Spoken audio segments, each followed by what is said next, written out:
But I do want to have a little bit of an introduction about your merging of being a musician and how your original interest in becoming a musician blended with the realities of the world and what role you wanted to play as another citizen in the world trying to make it a better place.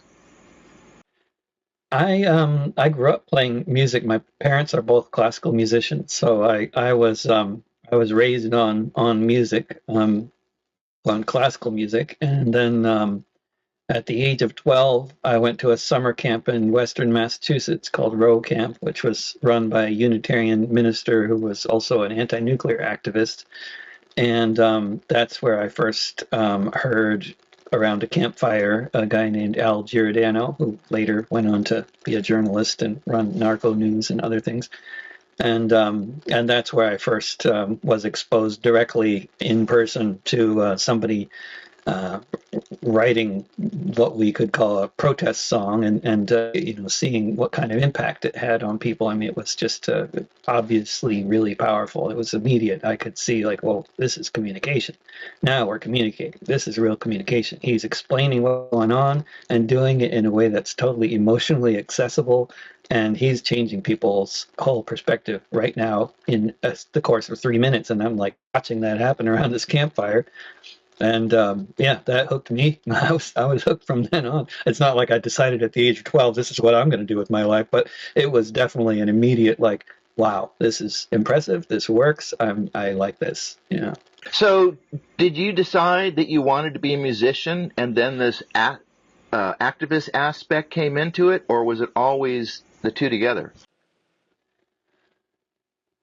It was it was more kind of like two streams that kind of met, and you know, sort of intersected at various points, and then joined each other, and became inextricably linked, and you know, sort of into one one you know, stream, basically. And but it definitely started out as sort of, you know, two interests that were independent of each other, but that I kind of always realized had connections with each other, you know, but they weren't necessarily joined initially.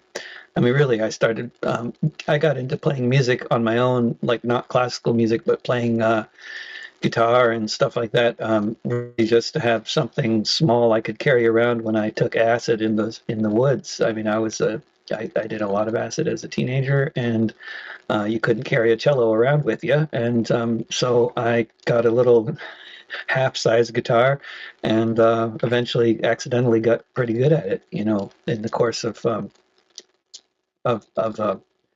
exploring my mind and Taoist philosophy, and then the whole sort of getting political, yeah, was something that happened to me a bit later in life, like around the age of 19. I mean, I had already been exposed to all kinds of activism and politics and stuff, but I got very much sidelined by being a born again hippie, and you know, of a certain kind of, you know, hippie that rejected political activism, actually, for 8 years of my life.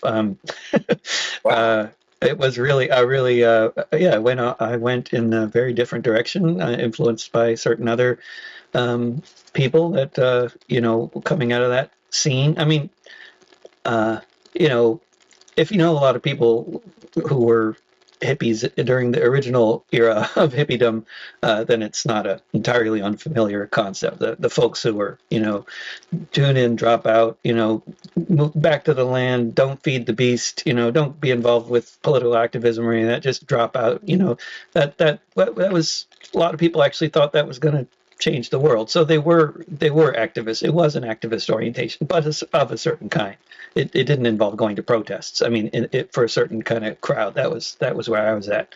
For I wasn't very good at being a tune in, turn on, drop out hippie, because I still did go to a few protests as a teenager. So, but I got much more into it by the age of 19 or so. I moved to the Bay Area and met serious radicals for the first time, really, as an adult anyway, that I could really talk to and get a picture of what this was all about. And I was certainly attracted to the whole idea in the first place, which is probably what led me to go to the Bay Area in the first place. Really, although if you're into, LSD and psychedelic music, then the Bay Area is also the obvious place to go. But so I probably went there more for that, more because the Grateful Dead lived there than for any other reason. But once I got there, I met all sorts of radicals, from the 60s, you could say. Hello. This is Ash. He's going to be with us in this interview, I think. Oh yeah. He knows where the camera is. He knows where the attention is. Where is Papa's attention? His eyes are going that way. I'll stand there. So, I've followed you and your music for decades. I first heard about you when your music was used frequently during the breaks of Democracy Now! I think that's how a lot of us here in California experienced you, because we have Pacifica in Los Angeles and the Bay Area. And your music struck me as being of the Phil Oakes school, in being unrelenting in expressing the strength of your convictions and your outrage at the horrors that are going on, that are being waged by a certain class of people in society and the world. And yet, along with people that I've run into who are totally movement people, but also fully professional musicians like Jim Page, Casey Neal, and Dana Lyons, that you're kind of a new generation. You're not just interested in folk music and the folk music tradition. I mean, one of your songs that we're going to hear seems to have some Afro beat in it. And I know that, I think one of these guys said to me once, we listened to Led Zeppelin and Rush and Pink Floyd. And so, we're playing an acoustic guitar, but some of the rock and roll and even punk rock comes into our acoustic music. So can you talk a little bit about, what you're trying to accomplish musically, instrumentally, and in terms of your songcraft regarding musical traditions? Yeah, I mean, it's a big juicy subject there, and I mean, I am a huge fan of and friend of Jim and Dana and Casey, to take three spectacular examples of great songwriters. And I would have to say, not to speak for them, but I can speak for them in saying that they all reject genre just as I do. And I'd say that all of us are very influenced by all sorts of different musical traditions. I mean, Jim has been tremendously influenced by all sorts of rock and roll, and you could, anytime somebody plays Dana, tremendously influenced by mariachi music, the country music. Casey certainly has a massive punk rock influence. All of them, are basically guys playing acoustic guitars, and so, we tend to characterize guys with acoustic guitars as playing some kind of folk music, but that's just that's the star culture, how it does that, and it's the music industry too, and the way it kind of created genres for things, and it decided in the early 60s that if it's a white guy with an acoustic guitar, then they're folk music, But I think there's at the same time as all of us reject genre and are tremendously influenced by all sorts of other music, in my case certainly including Afrobeat, we're also all very much coming out of the folk tradition as well. And all of us are tremendously influenced by artists like Woody Guthrie, Pete Seeger, Bob Dylan. Hugely, all of us for sure. And I am too. And I don't know if I'm, more like Phil Oakes than any of those as far as my songwriting style. That might be true. I wouldn't say that makes me more folky, but it could be true. I think I I tend to write sort of overtly, specifically topical songs a bit more than any of them do. And they're all, another way to put that is all of them do metaphor better than I do. I mean, it depends on how you want to look at it. Well, I also think about Howard Zinn when I listen to your music. And you seem to have an extremely deep, passionate desire to tell history stories in a modern context. You won't just there are some of your songs where you just like tell the historical situation, but often you bring them together with what's going on now and situations now. So you seem to see history as I do, as a really important tool for straightening out the national dialogues on what's going on in reality. Have you had this passion for history? And that's where I would compare you to Phil Oakes when he talks about, Dominican Republic and things like that. You're educating people about things often that they knew nothing about, and often about situations around the world and groups of people in struggle that most of us know nothing about. Is that like your cause? Yeah. Amplify that for people? I mean, I just think that history is just such an incredible source of knowledge. I mean, it's such an incredible source of knowledge about history, obviously, but every one of those, so many of those stories from history have so much bearing on the present day, and there's so much to learn from history about the present day, and that's a statement made by people who are fans of history probably far too often, and it sounds really trite, but it's completely true. If we don't know history, we are just walking around in a three-dimensional world, and we're completely lacking that fourth dimension, and that fourth dimension of time is absolutely vital. This world has been around for a while, and things have happened, and if all we know about what's happened is what we heard from our friends or maybe our parents or what we read on the news, then we're just that's an incredibly limited perspective on what, compared to what you could have if you actually read some history. I mean, that I've learned so much from just friends, about what happened during the parts of the 20th century that I wasn't around for. But, I don't know anybody who I never have known anybody who I could talk about the 19 teens with. They were all dead, before I ever had an interest in the 19 teens. I've known lots of people I could talk about the 1930s with who are now all dead. But, I never knew anybody I could talk about the 19 teens with. And I certainly have never known anybody I could talk about the 19th century with. But the 19th century was at least as exciting as the 20th century in terms of history. I mean, it's amazing, an amazing century, that it behooves people to know a lot about,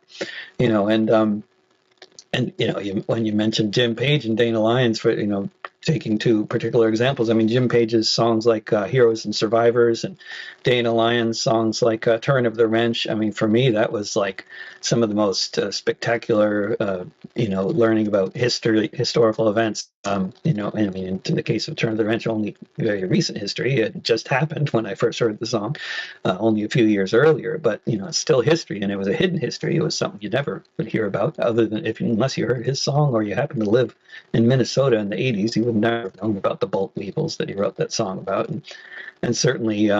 I did know about the Choctaw famine, but prior to hearing Jim's song about it. But I mean, that song, among so many others he's written, are just such great examples of this whole tradition of telling a story from history in a way that really, really viscerally brings it alive, and brings it alive in an emotional way. Like, it's the closest you can get to being there, I think, is when it comes to history, is to hear a song about it. And then you can get a lot more information from books, but to really kind of transport yourself into the what hopefully might be the mind frame of people that were there, I think a song is the most potent form of communication and storytelling.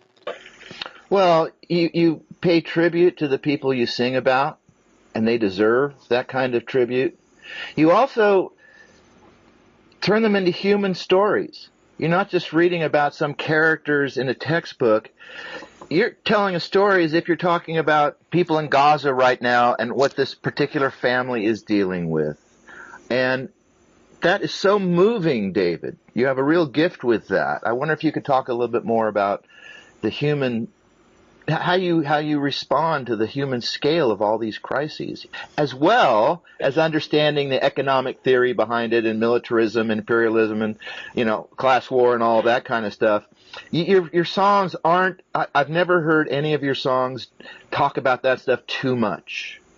Right. I think it's best to avoid, best to avoid actually sharing your actual opinions or feelings or thoughts on any of those, on anything actually in a song. And that's the great power of all the great storytellers. And you just look at any of the best songs written by any of these people we've been talking about, including my songs, and what they all have in common, that what's so moving about a song like Heroes and Survivors, or a song like Phil Oakes's The Thresher, or any number of others, is that they're just telling a story. And they're not actually you definitely get the impression of this person has some feelings about this story, what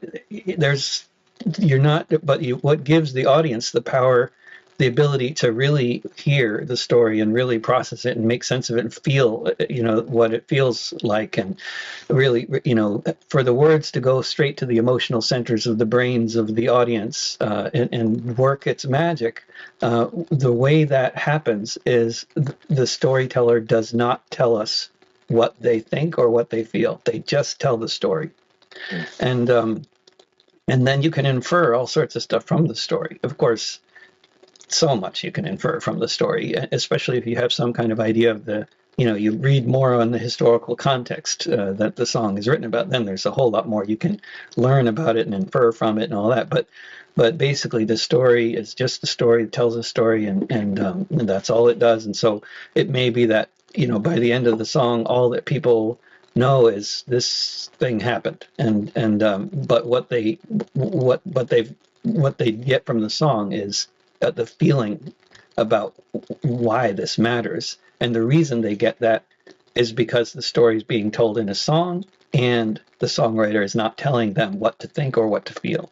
Because if you tell them what you think or what you feel, that translates for an audience as you're telling them what to think or what to feel. And that's why people have a negative association with political songwriting for the most part, because most political songwriters, especially when they're starting out, make the terrible mistake of telling us what they think or what they feel. And by doing that, they kill the song and they make it useless and ineffective. So, so much kind of, I don't know, there's so many different genres where this can happen, but you can think of any, whether it's a punk rock or the more in the folk scene, but anybody who it comes across as preachy. People use the term preachy, and they mean that in a very negative way. And this is just basically, it feels preachy if people are telling you what they think or what they feel, because they're telling you what to think and what to feel, and they're not letting you think or feel for yourself, which is what happens when you just tell the story. And I assume that all the other songwriters who are really good at this already have come to this conclusion and realized that's what's working, is that they're just telling the story. I don't know, because I haven't heard, it's not like there's a textbook that I know of where they say, like, if you want to be a good songwriter, don't tell us what to think or what to feel, but just tell the story. But you can see that people like Jim Page, has realized that a long time ago. I learned it from him. I mean, not that he ever said that, but I learned it from his songwriting. Sure. Well, you mean rather, instead of don't tell, show, or something like that? Yeah, just tell the story. Like, you could just take any of my songs that is about a historical event and look at the lyrics and try to find any adjectives. I mean, you'll find very few of them. I'm just describing what happened. Of course, what happened is it's if you actually tell people what they should think of this, Well, I mean, then you run the risk of doing what Woody Guthrie did in a lot of his songs, which is like write this concluding last verse. And many of his songs are best without the concluding last verse, I would say, actually, as much as I love his songwriting, because it's that last verse that gets preachy, where you're telling people, okay, and now you should join the union. Like, okay, everybody hearing about this massacre of union miners, they already want to join the union. At the end of that, they already understand the value of the union and why they were making war against you don't need to tell them, and now you should go join the union.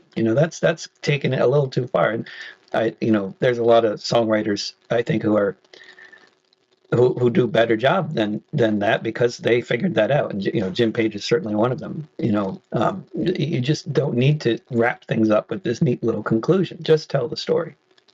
And if you do tell the story of any one of these, massacres or uprisings or union struggles or mine disasters or wars or whatever it is you're talking about, these are such powerful, iconic stories that there's absolutely no need to embellish them with extra adjectives. That just detracts from them. Well, we live in a mediated culture, and I think one of the reasons people on the left and liberals and independents and conservatives are failing to run this democracy is because we've all crossed a threshold where too many people are spending too much time in mediated reality, so that they lose touch with what's going on in everyday consensus reality. And people, when they're our age, who are like 20s now, they're going to look back on the people who they spent their lives with day to day, and they're going to be people like Taylor Swift.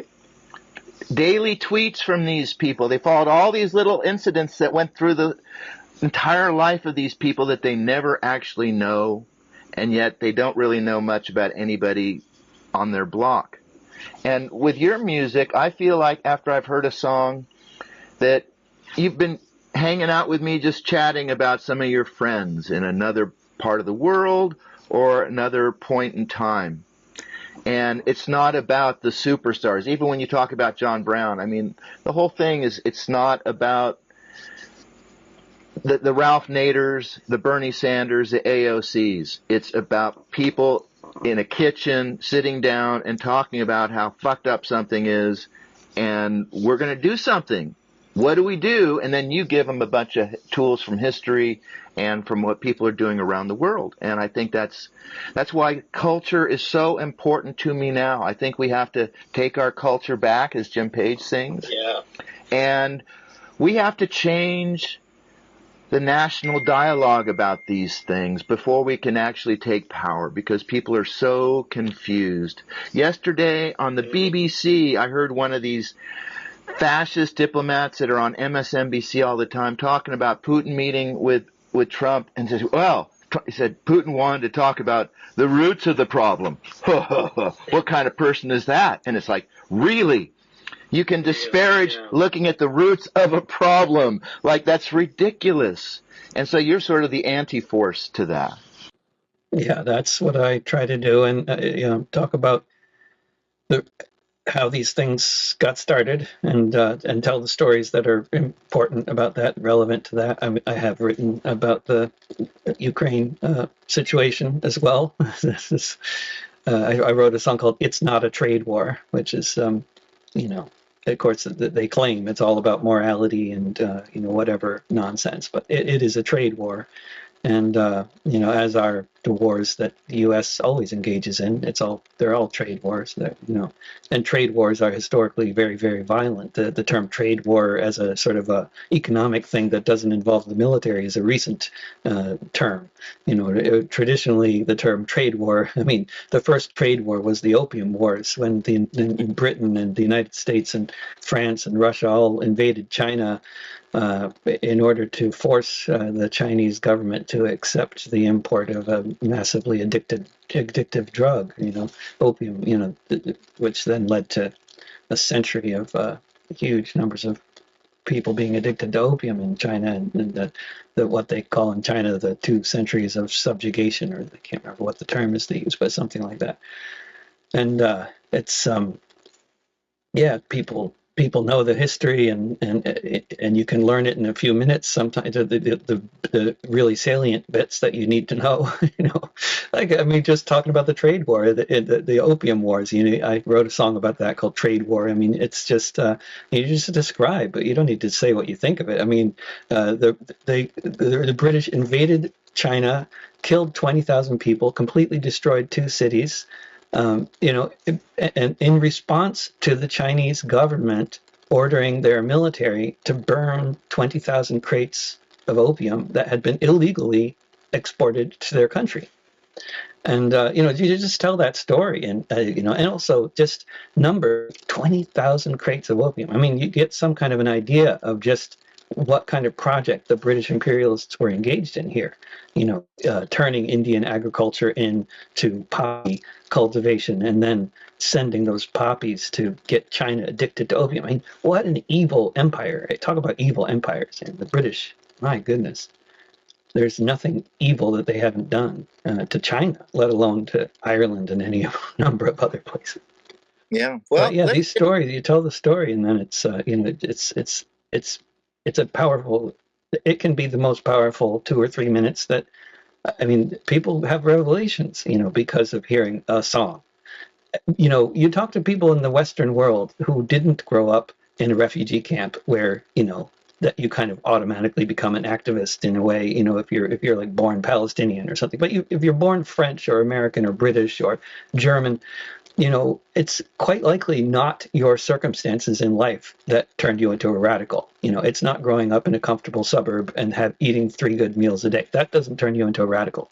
If that's your background, then what does potentially turn you into a radical is music. And if you talk to, of course, books can do it, lots of things can do it, but you just try talking to radicals from the United States, Britain, France, Germany, places like that, wealthy countries. Talk to these people. How did they become radicals? Most of the time, or at least half the time, by my experience, and it may be that I have a biased, view given my situation in life, but half the people I talked to, it was music. It was either folk music, hip hop, or punk rock that did it to them. Yeah. Well, speaking of the different genres that you guys pull into your music, you can do something that the early folkies couldn't do with just their acoustic guitar. Someone like Pete Seeger would be on the stage and he'd be very polite and challenging in his rhetoric a little bit, but he'd be playing basically a nice little pop tune. Well, what you guys can do, and maybe this is the Led Zeppelin influence, but you can create musical soundscapes that evoke sensations, feelings, disorientation, that embellish what you put into your lyrics, like in this first song, As the Bombs Rain Down.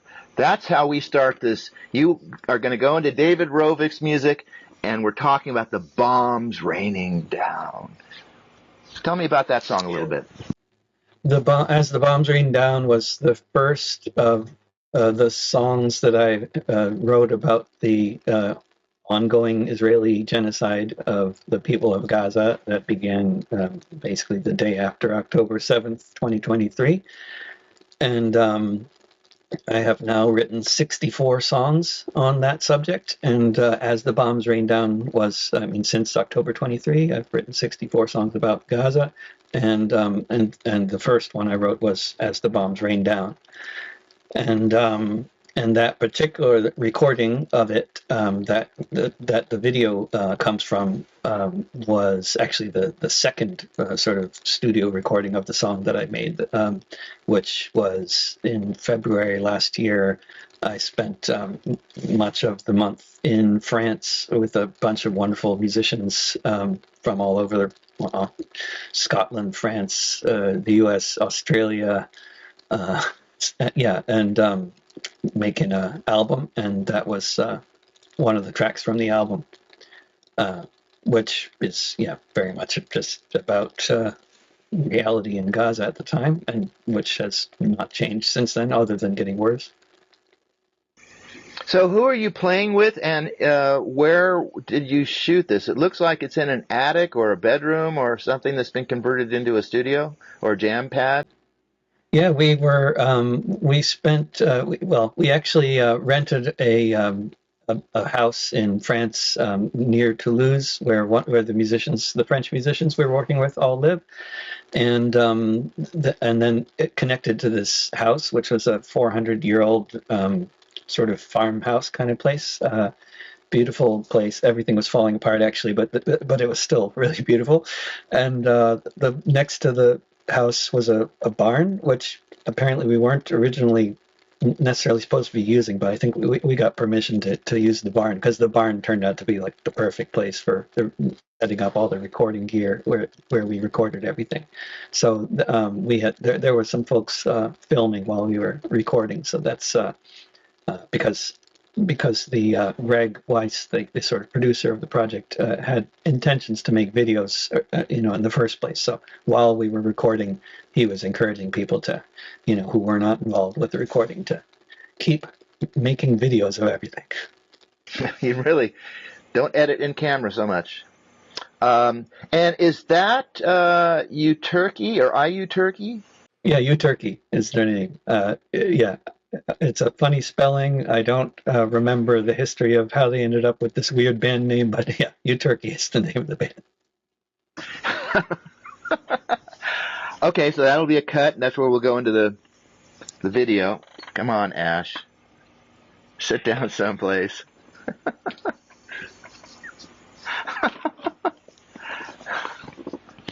He's on my notebook. What's the name of it? Oh, as the bombs rain down. Rain down? Yeah, as the bombs rain down.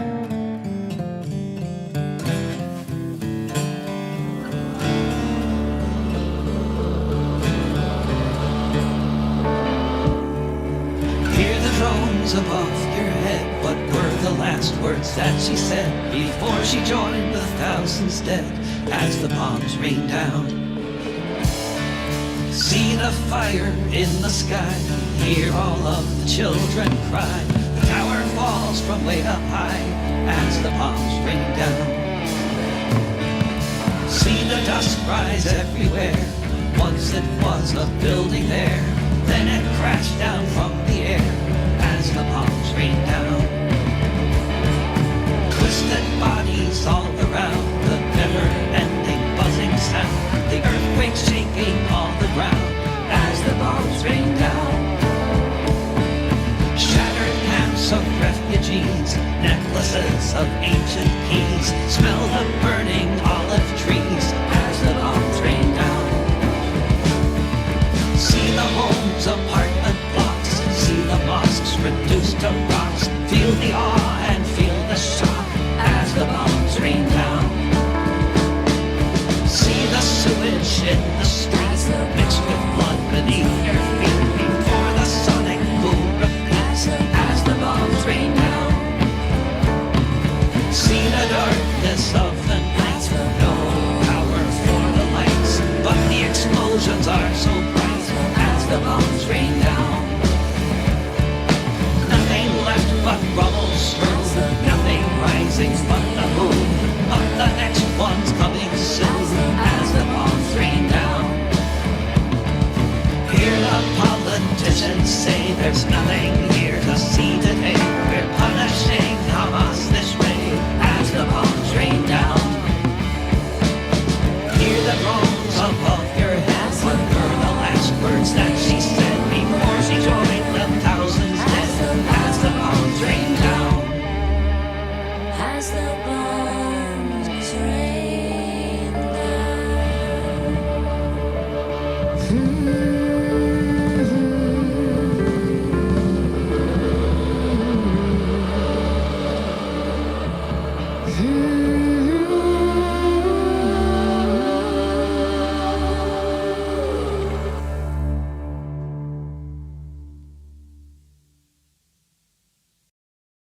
So you wrote a song about 1492, but it's a pretty unusual take. It's not really about Christopher Columbus discovering America. What's that all about? I mean, the first time I heard this story, and I can't remember when, but like, I mean, I had already been a serious history buff, for probably decades. before I ever heard about this event, which is shocking because of the scale of it and because of how it turns on its head so much of the propaganda that you'll hear coming out of the so-called Christian, so-called Western world about the so-called Muslim world. I mean, the reality that we have largely written out of our historical record in terms of the minds of the vast majority of people in the West anyway, is as Christopher Columbus was leaving the Mediterranean heading towards North America, he had to take little used shipping routes to get out of the Mediterranean, because the normal shipping routes that people would normally take to leave the Mediterranean and get through wherever that strait was to get out into the open ocean, they were all clogged with the Ottoman Navy, because Sultan Bayezid II had sent the entire Ottoman Navy all across the Mediterranean from west to east to Spain to rescue somewhere between 400 and 800,000 Spanish Jews who were taken back to the Ottoman lands, to Palestine, to Turkey, what is now Turkey, to other parts of the Ottoman Empire. And in an edict the Sultan gave to all of his subjects, he said, "You should welcome these people as your own. Welcome them home." There were laws in the Ottoman Empire about who could serve in the military. You had to be Muslim to serve in the military, but it was an empire. It was a place where there was a lot of acceptance of people of different religions, ethnic backgrounds, languages, which is quite evident today, even, all over the Middle East. This is why you still have so many different ethnicities and languages and all that all over the Middle East, unlike in Europe, where there were, during the 1,000 years during which there were crusades and inquisitions and pogroms and huge, huge numbers of people killed for being of the wrong religion. By contrast, in the Ottoman Empire, they were telling everybody to live together, rescuing hundreds of thousands of Europeans from death. And, and it wasn't just that episode either.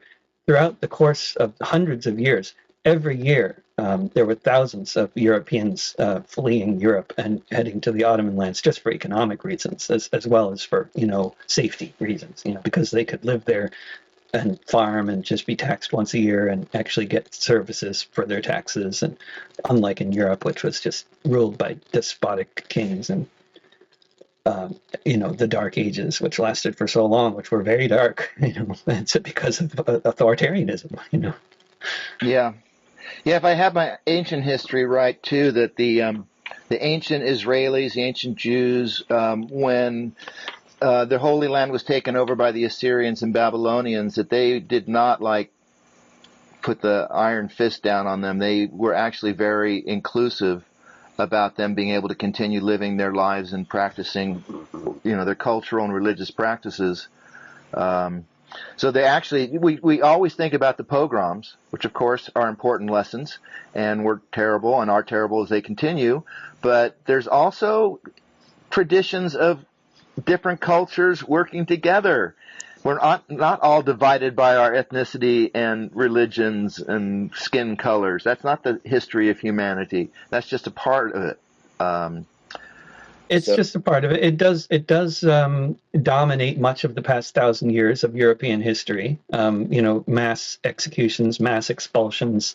The Crusades, there were many of them. There were inquisitions happen in many different countries. The witch trials happened in many different countries. The pogroms happened in many different countries. Europe has been a mess for a long time, but I think it's really important to, not just to highlight the movements in Europe that have been all about solidarity and everybody getting along, and socialism. Europe was also the birthplace of socialism. But, I think it's also really important to point out that there's the rest of the world. And while there's been a lot of conflict, based around religion and ethnicity and stuff like that, that hasn't characterized life for humans around the world all the time by any means. And one really important thing people look at the Ottoman Empire, and if they know anything about the empire, they know about the Armenian genocide at the end as it was falling apart, and that was absolutely horrendous episode and genocide. The Ottoman rulers made the Kurds kill the Armenians. Horrible stuff. They killed 1.5 million Armenians. They engineered the whole idea of shoving thousands of people into a cave and then gassing them until they die. I mean, that's where Hitler got the idea from for the gas chambers. But that does not characterize Ottoman history prior to World War I. I mean, prior to them being attacked by all these Western countries and ultimately defeated, prior to that, and it was only because of that they got into this whole thing of the enemy within and the Christians kill the Christians and all that. Before that, they weren't killing Christians. Christians were safe in the Ottoman Empire for over 1,000 years, and so were Jews. And they lived prosperous lives, neighbors with their Muslim neighbors. And there were not, the life in the Ottoman Empire was not at all characterized by conflict, just the opposite. It was characterized by people getting along. In fact, the whole Mediterranean region, for people from other parts of the world, for a very long time, there was no concept of Europe. First of all, it wasn't even a concept until very recently. It was just like there was the Mediterranean, where all the intelligent people who knew about math and writing and lived these prosperous lives and all got along. And then there was the places where things were more of a mess. As far as like the way what we call now Europeans, the way they would have looked at the world like 500 years ago. The Ottoman lands, the Mediterranean lands, that's where people lived well, and that's where civilization was. As far as and there was a lot of actual reason to say that. Because they were living more civilized lives in the Ottoman Empire compared to places like Spain, France, Germany, England. Where they were engaging in these horrible crusades for hundreds and hundreds of years. We're going to do 1 foot off to the side, 1 foot up like this. We're going to do thumbs inside the fist, no hips.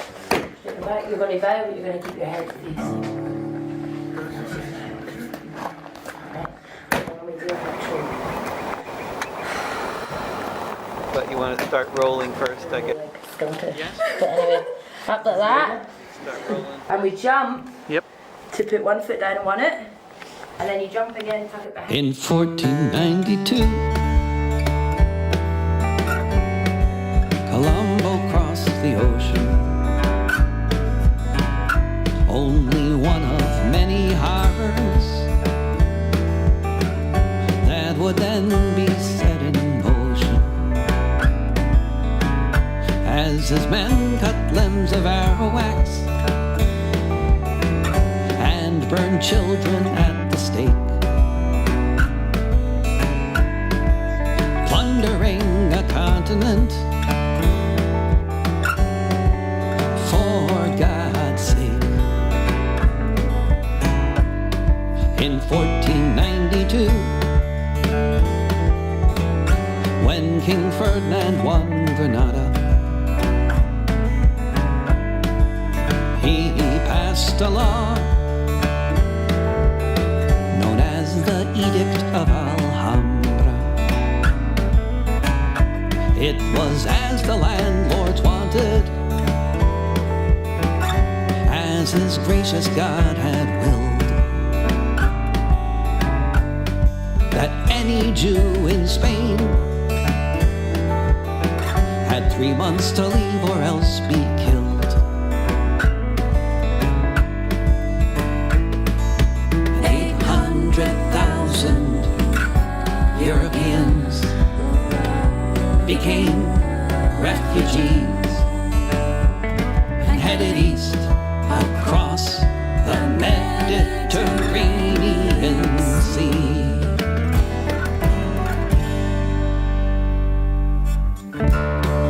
In 1492,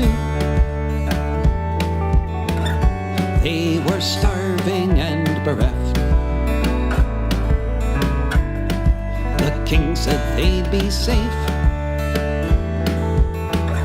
up until the time they left. But Christian Europeans cut them open with their swords, searched their stomachs for gold, and dumped them overboard. And 800,000 Europeans became refugees and headed east across the Mediterranean Sea.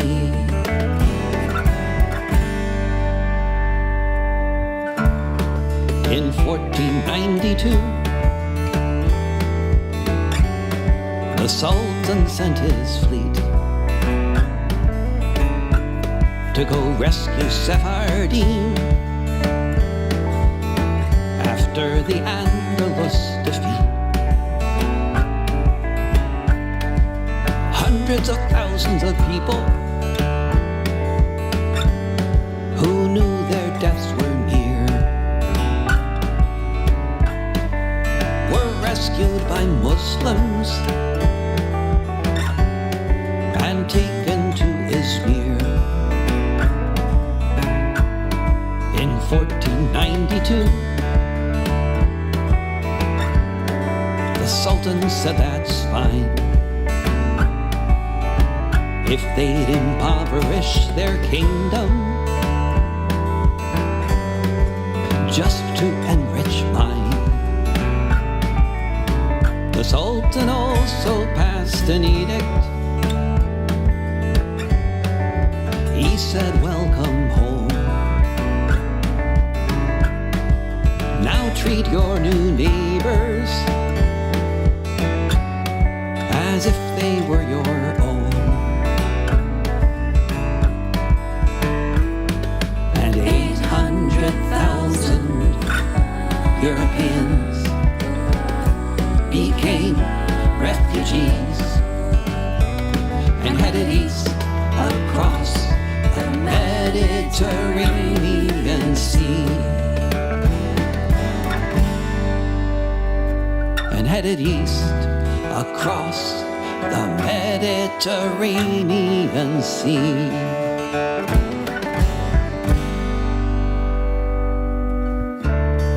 In 1492,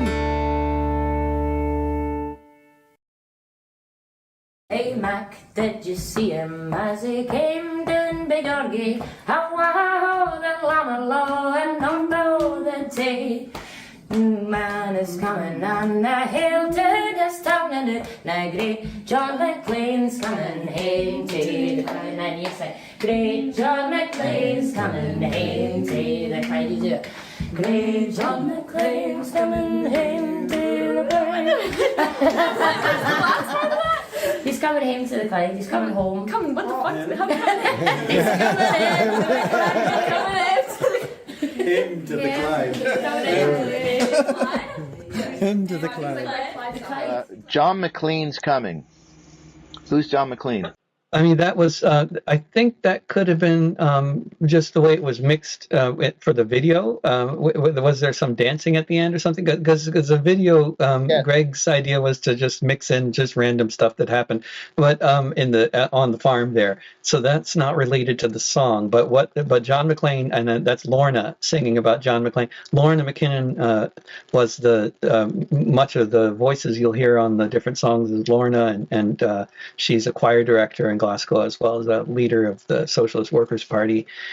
And she and John McLean was a socialist anti-war leader in the during World War I in Glasgow, and the Red Clydeside Rebellion of 1917, where the working class of Glasgow basically rose up and took over the city for a while. That was John McLean was one of the leaders. Okay, and what's the whole thing with you cutting wood? We ended up at this house first of all, I love cutting wood, and I love wood stoves, and I grew up with one in the countryside of Connecticut. And but we were not intending on cutting wood at the house. We thought it was winter, and I don't get cold much, but other people do. So we had the heat on, but that lasted for about like 3 days before the whole oil burner in the house died, and there was no heat for the rest of our time there. And so we got very familiar with the wood stove that was in the house, and found a lot of wood to chop, and also discovered that the bass player Paul is an amazing wood chopper. He clearly has grown up with wood stoves, and I would be hacking at those logs for 10 minutes or so, and he'd just take one swing and it would be like cutting butter. It was amazing. Wow. I still had fun though, trying to chop myself. We're going on to a song that I presume is a take on MAGA called Make the Planet Earth Great Again. What's the story of that one? Yeah, so I wrote that during Trump's first presidential campaign, which of course ended up being successful, or I guess that was his first in 2015? Yeah. I got elected in 2016, and he was saying, make America great again back then too. And of course, his idea of making America great is it's a very strange one that has nothing to do with most people I know in terms of what they think would make the country great. But I thought, the make the planet Earth great again would be a nice twist on that. That's the place I'd like to make great. But also, not the way he wants to do it, though. It's a nice anthem. And also, here you start to take on the billionaires. What do you think we need to do to make the planet Earth great again? So, I mean, a lot of things, and I've been criticized for that song for not being that imaginative about things that we might do to make the planet Earth great again. It's pretty low-hanging fruit that I mentioned in the song, like taking the billions away from the billionaires. But that would certainly be, basically, I think capitalism is a system that is absolutely disastrous for humanity and the environment, and it's while there is some functionality to having a market for different products and services, and I wouldn't suggest that we completely get rid of markets as a sort of phenomenon but they need to be extremely heavily regulated, because you can't have a market that doesn't take into account the needs of humanity and the environment. That's crazy. So rule by the dollar has obviously been an abject total failure, and of course capitalism under billionaire rule is even that much worse. I mean, capitalism, even the textbook version of capitalism is massively problematic. But the version that we've ended up with a handful of billionaires controlling the vast majority of the world's wealth, and outright owning about half of it, and controlling the vast majority of it, and controlling so many countries. I mean, it's this. Democracy could be a nice thing, but capitalism doesn't really work with democracy very well, and certainly oligarchy doesn't work well either with democracy. So, I would say low-hanging fruit again, but certainly overthrowing capitalism and instituting an economic and political system, or systems that are oriented towards taking care of the planet and the people on it, that would be a massive step in the right direction, because it's certainly not what we got now in the United States or most other countries. We have a system that it's designed to make the rich richer and screw everybody else, while throwing them enough crumbs that they don't revolt. Yeah, exactly.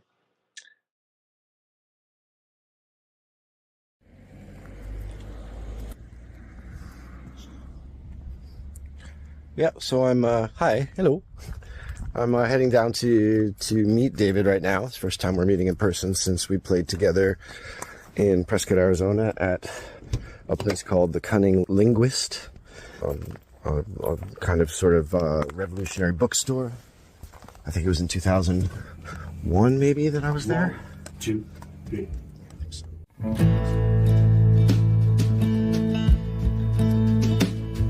We could tackle the economy first, get rid of all the billionaires, set the system up so that instead of hoarding, people share, make housing, food, and healthcare basic human rights around the world for everyone is how we'd set our sights. If we could get to that point, I could say that then we could make the planet Earth great again. With human rights around the world, there'd be no refugees, no safeguarding your homeland from terrorists overseas, no need for a border wall, no jobs to protect. With a global basic income, it's simple and direct. Free trade, fair trade, same damn thing. We get to that point, then we can make the planet Earth great again. We could take on other issues, like the survival of our race, by which I mean the bipeds on this floating rock in space, the most invasive species anywhere around, the one that keeps on burning everything that can be found, the one that will get it together in the nick of time and then make the planet Earth great again. We can stop spending money on antiquated technology, such as tanks and missiles and most other things military. We can use those vast resources to make us all safe and sound. Windmills in the air, coal and oil in the ground. We can be the envy of the rest of the galaxy when we make the planet Earth great again. Make the planet Earth great again.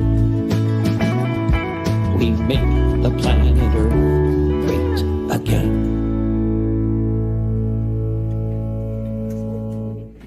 Okay. I have it. I don't. In natural. Rather than